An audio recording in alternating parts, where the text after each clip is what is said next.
Okey, Assalamualaikum warahmatullahi taala wabarakatuh. Kita teruskan dengan standard kandungan yang kedua, sukatan serakan 8.2 untuk tajuk sukatan serakan data tak terkumpul. Okey, standard pembelajaran yang akan kita pelajari hari ini adalah 8.2.5 membandingkan dan mentafsir dua atau lebih set data tak terkumpul berdasarkan sukatan serakan yang sesuai dan seterusnya membuat kesimpulan. Dan yang terakhir iaitu 8.2.6 menyelesaikan masalah yang melibatkan sukatan serakan. Okey, kita lihat menghuraikan, menghuraikan dan mentafsir dua atau lebih set data tak terkumpul. Jadi kita boleh menghurai dan mentafsir menggunakan sukatan kecenderungan memusat. Yang pelajar telah pelajari semasa di menengah rendah, iaitu mode, median dan mean mungkin tidak memberi kita maklumat yang cukup untuk membuat perbandingan. Jadi kita perlu menentukan sukatan serakan bagi suatu set data yang dapat memberi suatu gambaran berkaitan ciri-ciri data tersebut. Dengan demikian, kesimpulan yang dibuat adalah sah dan boleh diterima. Jadi kita tengok contoh yang pertama. Contoh yang pertama, jadual menunjukkan suatu kajian dijalankan berkaitan dengan kesan dua jenis baja ke atas hasil tomato. Dalam kg bagi 10 batang pokok tomato masing-masing dengan menggunakan sukatan masing-masing. Dengan menggunakan sukatan serakan yang sesuai, tentukan baja manakah yang lebih sesuai digunakan untuk mendapatkan hasil yang baik. Jadi bila kita melihat kepada data ini, dan petuanya adalah apabila kita membuat perbandingan tentang dua perkara dan kita dikehendaki membuat pilihan, sukatan serakan yang sesuai digunakan ialah mengira sisihan piawai. Jadi macam mana cikgu dapat kesimpulan baja B lebih sesuai digunakan? Kerana mempunyai nilai sisihan piawai yang lebih kecil berbanding dengan baja A. Kita boleh mengira sisihan piawai untuk baja A dan juga baja B dengan menggunakan rumus yang telah kita pelajari dalam pelajaran terdahulu. Jadi kita sepintas lalu pun sebenarnya pelajar boleh nampak baja B ni lebih konsisten kerana nilai minimumnya kita tengok taburan markahnya maksudnya taburan hasilnya lebih kita panggil apa, lebih umumlah diletaknya di sini berbanding dengan baja A. Ada ketikanya dia punya hasilnya sangat kurang, iaitu hanya 12 kg. Walaupun nilai dia pernah mencapai 54 kg, tapi kalau kita perhatikan secara kasar, kita nampak dia punya hasil tu tidak optimum lah berbanding dengan baja B. Tapi kalau kita nak menunjukkan ataupun nak memberi justifikasi, kita kira lah. Bila kita kira, kita dapati bahawa sisihan piawai untuk baja A, kita gunakan rumus. Jadi kita kira sisihan piawai untuk baja A ialah, kita kira lah 12 kuasa 2 tambah dengan 18 kuasa 2 tambah 25 kuasa 2 tambah 30 kuasa 2 tambah 36 kuasa 2 tambah 40 kuasa 2 tambah 42 kuasa 2 tambah dengan 50 kuasa 2 tambah dengan 54 kuasa 2 perkan dengan ada berapa ni, ada 10. 10 bagikan dengan 10, tolakkan dengan dia punya min. Min untuk baja A ialah 343 34.3 dikuasa 2. Jadi bila kita kira ni, kita akan dapat sisihan piawai untuk baja A adalah 12.65. Manakala bila kita lakukan kiraan yang sama ke atas baja B, okay, kita akan dapati sisihan piawai untuk baja B adalah 6.32. Jadi di sini kita dah nampak cara mengira macam mana, sama seperti di atas ini, cuma menggunakan data untuk baja B seperti yang cikgu dah terangkan dalam kelas yang terdahulu. Okey, jadi kita dapat sisihan piawai untuk baja B adalah 6.32. Jadi sisihan piawai bagi baja B adalah lebih kecil berbanding dengan baja A. Jadi tentulah baja B lebih bagus berbanding dengan baja A. Okey, seterusnya kita tengok pula menyelesaikan masalah. Okey, bila kita nak menyelesaikan masalah yang melibatkan sukatan serakan. Okey, inilah mungkin contoh-contoh soalan yang kamu akan jumpa yang pelajar akan jumpa nanti semasa menjawab soalan SPM. Tapi kita tak tahu manakah rupa soalan SPM-nya. Okey, jadi ini contoh menyelesaikan masalah. Ini contoh ayat lah, contoh soalan yang melibatkan penyelesaian masalah. Jadi kita kena ingat semula 4 langkah penyelesaian masalah. Yang pertama adalah memahami masalah itu, apa yang nak dicari, apa yang nak dikira. Okey, seterusnya kita merancang strategi. Strategi apa nak guna. Okey, kemudian kita melaksanakan strategi yang telah dirancang dan akhirnya kita membuat kesimpulan. Okey, ini contohlah, nanti kita akan tengok dengan lebih detail. Okey, seterusnya contoh penyelesaian. Contoh penyelesaian masalah yang melibatkan sukatan serakan. Okey, cikgu bagi contoh kat sini. Ini contoh.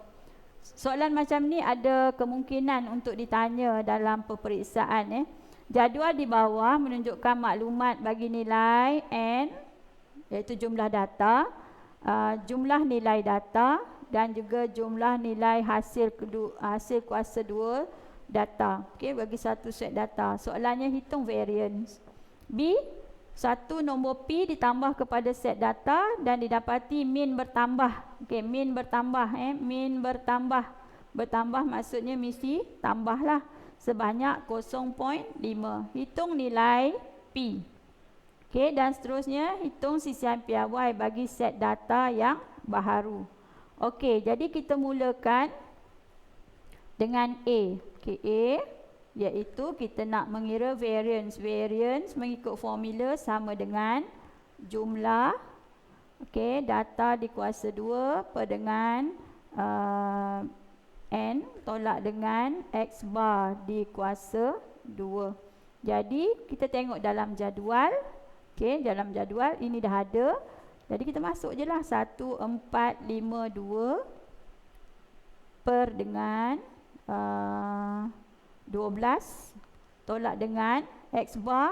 X bar kita dapati daripada X bar ialah jumlah X bahagi dengan N, iaitu 66 dibahagi dengan 12.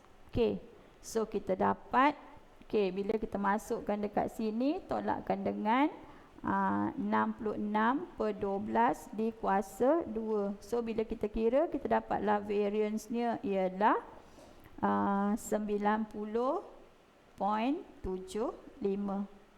Okey, so dah selesai dah untuk soalan A. Untuk soalan B, satu nombor P ditambah kepada set data.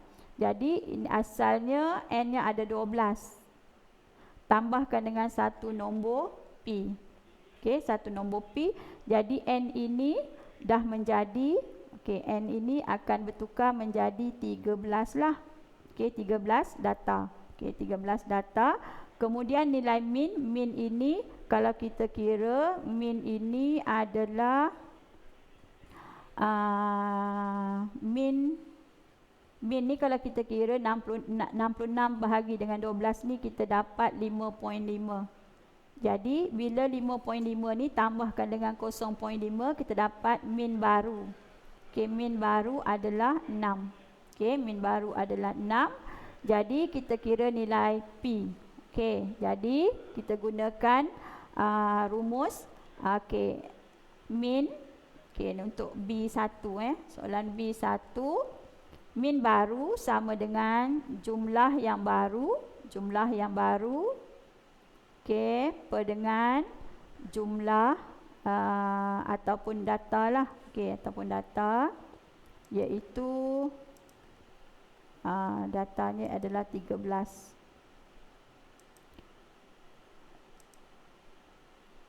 Okey, data kita menjadi 13 sebab dia yang baru jadi 13. Min ni kita dah dapat adalah 6, min baru 6. Jadi ini jumlah yang baru, iaitu jumlah yang baru adalah 66 tambah P lah. Okey, 66 tambah P. P tu yang kita tak tahu. Okey, sebab jumlah asalnya adalah 66. Okey, jadi kita dapat kat sini adalah 66 tambah P per dengan 13. Okey, kita selesaikan ini, kita akan dapat P-nya sama dengan 12. Okey, kita dapat nilai P adalah 12. Okey, seterusnya kita buat pula untuk B2. Okey, B2 soalannya suruh kita kira sisihan piawai bagi set data yang baru. Okey, kita kira variance dulu. Variance kuasa 2 sama dengan jumlah yang baru, iaitu 1452 tambah dengan P yang kita dapat ni, iaitu 144 per dengan 13. Okey, tolak dengan min baru adalah 6 kuasa 2. Okey, 6 kuasa 2, so kita dapat variance-nya ialah okey, kita kira variance-nya, kita dapat kita terus kita kira sisihan piawai lah. Okey, terus kita kira sisihan piawai. Kita dapat sisihan piawainya ialah, okey, kejap ya. Okey, sisihan piawai adalah punca kuasa 2. Okey, so kita dapatlah sisihan piawai yang baru. Saya letak B untuk sisihan piawai baru adalah 9.315. Okey, itu adalah contoh soalan. Okey, soalan-soalan macam ni boleh ditanyakan, okey, boleh ditanyakan dalam peperiksaan. Okey, seterusnya kita tengok pula, okey, ini yang tadi yang tadi contoh tadi. Okey, jadi macam mana, apa yang perlu dia buat? Dia nak kita kira, pelajar kira adalah julat antara kuartil, variance dan juga sisihan piawai. Okey, kita kena kira yang itu. Jadi untuk mengira julat antara kuartil, kita kena cari kuartil ketiga dan juga kita kena cari kuartil pertama. Jadi sama macam kaedah yang cikgu buat tadi. Kat sini tak nak gangguan, kita buat kat atas pun tak ada masalah. Okey, kat sini Okey, kat sini start dengan kosong. 0 tambah 2 dapat 2, 2 tambah 5 dapat 7, 7 tambah 6 dapat 13. Okey, kemudian 13 tambah 9 dapat 22, 22 tambah 6 dapat 28, 28 tambah 2 dapat 30. Kemudian dapat kat sini 31 dan dekat sini kita dapat 32. Okey. So kita kira yang pertama adalah julat. Okey, soalannya adalah data tertinggi 10 tolak dengan data terendah. So kita dapat 9. Kemudian julat antara kuartil. Q3 adalah Q3 adalah 3/4 daripada 32 tolak dengan 1/4 daripada 32. Jadi maksudnya adalah cerapan ke-24 tolak dengan cerapan ke-8. Okey, cerapan ke-8. Ke-24 adalah 5. Okey, ke-24 adalah 5 dan ke-8 adalah 3. Jadi julat antara kuartil adalah 5 tolak 3 dapatlah 2. Okey, kemudian kita mengira variance. Okey, mengira variance menggunakan rumus yang samalah. Okey, rumus yang sama yang telah kita pelajari sebelum ini, iaitu variance. Variance sama dengan bilangan murid 2, kekerapan dia punya data di kuasa 2 tambah dengan 5, 4 tambah dengan 6, 9 tambah dengan 9, 16 tambah dengan 9, 16 tambah dengan 6, 25 tambah dengan 2, 36. Okey, tambah dengan 1, 49 tambah dengan 1, 100. Okey, kemudian kita tolakkan ini, perkan dengan ada 32. Okey, tolak dengan dia punya X bar. Okey, X barnya kita dah kira dapat 125 per 32. Okey, tolak dengan 125 per dengan 32 di kuasa 2. So kita dapat variance-nya ialah 3.2099. Jadi sisihan piawainya ialah punca kuasa 2 3.2099. Kita dapatlah jawapannya 1.792. Okey. Jadi kalau kita tengok macam mana kita nak tahu, okey, memberikan satu gambaran yang lebih jelas berkenaan masa ulang kaji bagi sekumpulan. Kalau kita merujuk kepada julat besar, kuartil kecil. Tapi kalau kita tengok sisihan piawai lagi kecil. Jadi sisihan piawai lagi baguslah untuk menjelaskan ataupun memberi gambaran kepada taburan data itu. Okey, serahkan bagi data tersebut. Alright, lepas tu okey, sekian, terima kasih.